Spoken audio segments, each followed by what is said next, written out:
ময়মনসিংহের ভালুকায় ধর্ম অবমাননার অভিযোগ এনে দীপু চন্দ্র দাস নামের এক যুবককে নৃশংসভাবে হত্যা করেছে উশৃঙ্খল একদল জনতা। তবে কখন, কোথায়, কিভাবে ধর্ম অবমাননা করেছে দীপু তার কোনো তথ্য প্রমাণ মেলেনি। সিসিটিভির ফুটেজে দেখা যায় ধর্ম অবমাননার গুজবে যখন উত্তেজিত জনতা পায়োনিয়ার নেটওয়ার্কসের সামনে অবস্থান নেয়, তখন তাদের হাতে দীপুকে তুলে দেয় ফ্যাক্টরি কর্তৃপক্ষ। সংঘাত তৈরি নাকি ব্যক্তিগত আক্রোশে গুজব ছড়ানো হয়েছে, সেসব মাথায় রেখে ঘটনার তদন্ত করছে আইনশৃঙ্খলা বাহিনী। ধর্ম অবমাননা গুজবে যখন উত্তেজিত জনতা পায়োনিয়ার নেটওয়ার্কস লিমিটেডের সামনে অবস্থান নেয়, তখন দীপু চন্দ্র দাসকে জনতার হাতে তুলে দেয় কারখানা কর্তৃপক্ষ।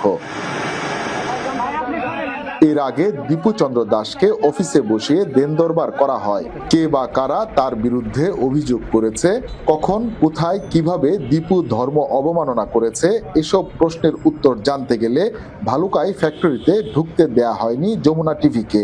গেটে এসেও কথা বলেননি কোনো কর্মকর্তা। ফ্যাক্টরির কর্মচারী ও আশপাশের দোকানিরা শুধু একে অপরের মুখে শুনেছেন ধর্ম অবমাননার কথা। মানুষে বলছে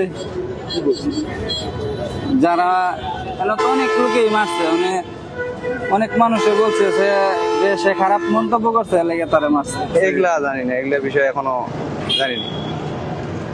ফেসবুকে পোস্ট দিচ্ছে না সাল্লাল্লাহু আলাইহি সাল্লামের কে অবদানা কি কথা বলছে, মানে ওরকম কিছু জানি না, কিন্তু অপমানই করছে। কারখানা থেকে বের করে মারতে মারতে দীপুকে নিয়ে নেওয়া হয় ঢাকা ময়মনসিংহ মহাসড়কে।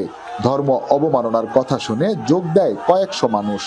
চাকরি করে বিবাদে তো এই ঘটনাটা ভিতরে লোকেরা ধরুন, তাহলে সব খবরই পাবেন। আমরা তো সঠিক কই পারবো না।